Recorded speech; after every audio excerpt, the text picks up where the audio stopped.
Hi, my name is Mahler, and I'm going to be presenting on predicting success in college freshmen. I worked on this project with Dr. Son Win, and I'm an applied math and stats major at Bryant University. I'm also a senior, and I'll be graduating this May. So, just to start off with a roadmap of how this presentation is going to go. First off, I'm going to discuss my personal motivations for this project and the goals I set out to accomplish. Then I'll be looking at general background information that's kind of necessary to understand the project. We're going to go over how Bryant works as a school in terms of the freshman experience, how undersampling works, and the actual model itself.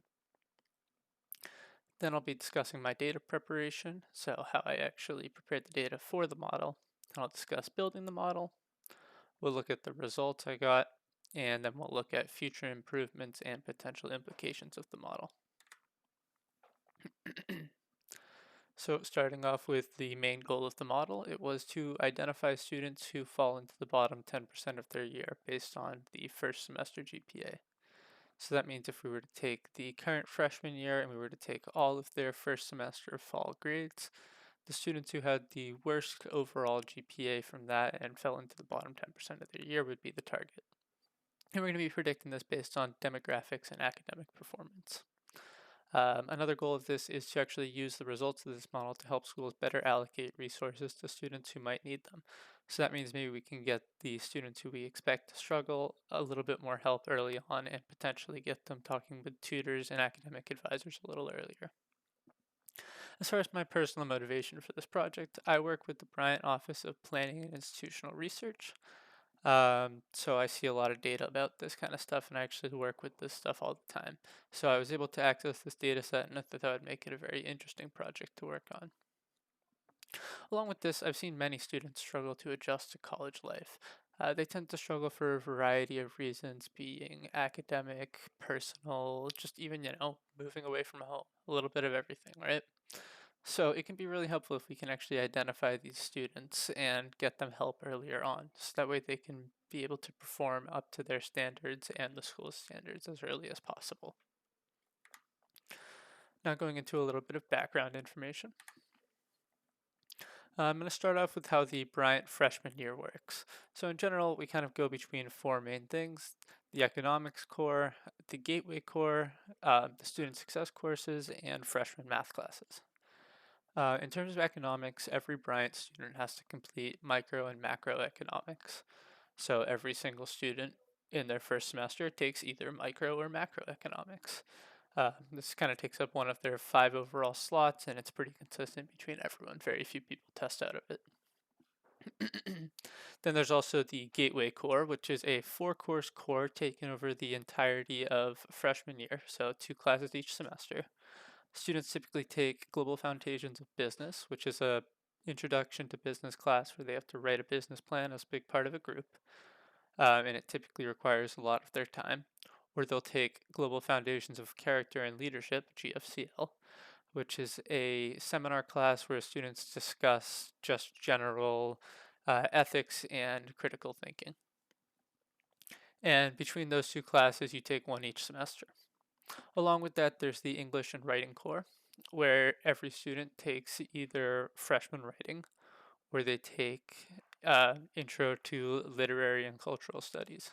They'll take one each semester, so between the two gateway courses and the economics course, that's three of their five freshman classes for first semester. Students also have to take a required student success course before they come to Bryant. This is their general requirement of, make your schedule and figure out, things like how to get into your school email and stuff like that. So it's really important. And along with that, students also have to do a handful of time-based activities such as completing sexual harassment, sexual assault training, and alcohol awareness and alcohol education. Along with this, students also take a freshman math course, which is typically calculus for business for the business students, or calculus 1, 2, or 3, depending on what they bring in from college if they're in arts and sciences. Bryant students also receive midterm grades for their freshman year. And if you take a look at this chart here, We can see that midterm GPA is actually a decent predictor of our target variable, which is whether or not a student performs poorly or not. And all of those blue dots, the ones, are all of the students who performed poorly. So if we see the high school GPA on the y-axis and the midterm GPA on the x-axis, we can see that having poor values in both of those tends to trend towards an overall poor performing student. So this will be really important to think about going forward, and we'll actually see that as midterm GPA has a very high correlation with final GPA, nearly 80%, it'll be something we'll both model with and without going forward. Lastly, for our just basic background information, we're going to discuss undersampling real quick. So if we look at the picture on the left there, we have our overall training data set, which includes the other students, the people who didn't fall into the bottom 10%, and that bottom 10%. If we were to train on that data right now, we would end up getting roughly 90% accuracy, as the model would pick almost everyone in the entire model to be in that main group, and it would predict very, very few people from our poor performing group. So it would essentially be useless, as it wouldn't identify anything we're interested in. So instead, we do what's on the right there. We undersample. We make the data set balanced. So we look at only maybe 10% of the other students and just compare them with the poor performing students in our training data set. And this helps us actually be able to predict the poor performers a little more accurately. However, there are some issues with this. We naturally end up with a little more sample bias, as all of the data in white isn't used in the model at all. So in order to account for this, as you'll see going forward, we're going to be using iterations to use all of the training data in some sections and eventually make our way through all of it. Now, the way the data preparation itself went about is we selected 4 years of freshman students, specifically the last 4. So that were the freshman classes beginning in 2016 all the way through 2023. The target for each year was the bottom 10% of that year of freshman final fall GPAs. And along with this, we undersampled all of the data. We replaced missing SAT scores with average SAT scores, as Bryant is a test optional school, so in some cases students will apply without having SAT scores or ACT scores, and that tends to lead to some missing data. So we just replaced the missings with the average. We also grouped infrequent math professors in math classes, so we were interested in potentially seeing if math professor in math class had an effect on students, as math is one of the classes that students tend to struggle with at universities. And it ended up not having a huge effect, but it is a variable that we included in the model. And all of the other variables, if you're interested, are included on that right-hand side there. Most of them are just demographic or academic history based. So now the model itself. Now earlier I mentioned that we iterated through the training data in order to get a better look at how the model actually worked and in order to avoid sampling bias. So this model uses 100 iterations of logistic trees. Undersampled logistic trees, I should say. And a logistic tree is pretty straightforward. It's just a logistic regression that feeds into a decision tree. And the other way around in some cases. And so we aggregated all 100 iterations of that model at a 70-30 data partition, so 70% training, 30% 30% testing. I also tested 10 different models instead of just the logistic trees, so we ran things such as neural networks, basic decision trees, random forests, and k-nearest neighbors, and a handful of other ones, and we ended up getting 84.5% balanced accuracy, which is a really good number. However, that was including the midterm GPA. And as that's correlated up to 80% with the final GPA, we ended up removing it from the model in some cases in order to get a more useful model, so a model we can use before the semester starts. And with that, accuracy will drop quite a bit, as we'll see in a moment. So first off, the model with midterm GPA. We get an 84.5% balanced accuracy, including an 83.2% specificity and an 85.7% sensitivity. Now, what's really interesting is that 54 of our 63 students who fall into that bottom percentage, so that's that people who were ones that we predicted to be ones, um, ended up actually being caught, and that's really good. That means we'd be able to help out 54 out of 63 students at the midway point of the semester. And while that's not necessarily perfect because we still have 9 people who slipped through and we're giving 107 people who might not need help a little bit of extra help, it's better than nothing, and that's a really good start. Overall, if we had this to help out 54 students that otherwise might not get additional assistance.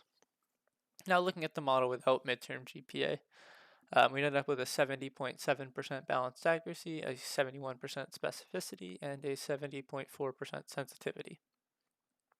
This model had a little bit more data in the testing data set, and we ended up getting 69 out of 98 respondents, or out of 98 data points that were poor performers to be caught.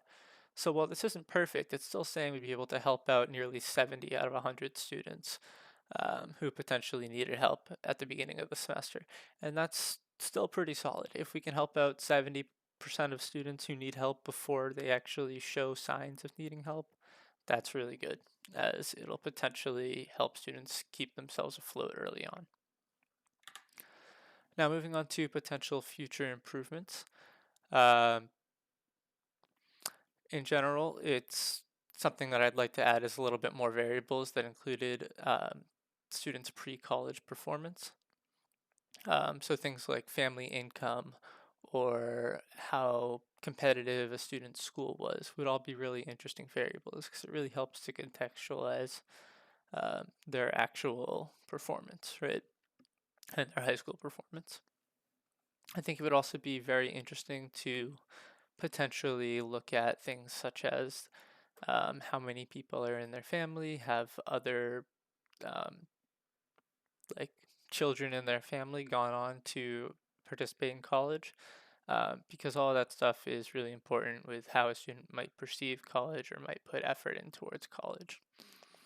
Along with this, I only worked on this project for about a semester, so I didn't necessarily have as much time as I would like to transform variables and attempt different looking models and different variable setups. So I think it'd be interesting to spend a lot more time transforming them, potentially trying things such as standardizing SAT scores, standardizing academic index, which is our measure of roughly how smart a student is before they come into the school, and also doing things such as including other classes instead of their math class and math professor. As in general, I think these things could be decently predictive because there are definitely some courses that are harder for freshmen than they are for other students. So overall, those are just some general improvements I'd like to make on the model if I were to have time to work on this going forward. Overall, the implications of the model are that we would be able to help out roughly 70% of students before the semester even begins and potentially give them a little bit of extra assistance in adjusting to college and working as a student at a university. If we were able to do this, we'd potentially be able to reduce the number of students who drop out due to poor academic performance or who end up taking more than 4 years to graduate. And this is really important as it helps to raise retention, which is one of the metrics that schools look at the most to determine how successful they are in educating their students. Thank you very much for watching my presentation. My name is Liam Mahler. I worked with Professor Song Win on this, and if you have any further questions, please feel free to reach out to me at lmailer@bryant.edu. Once again, thank you.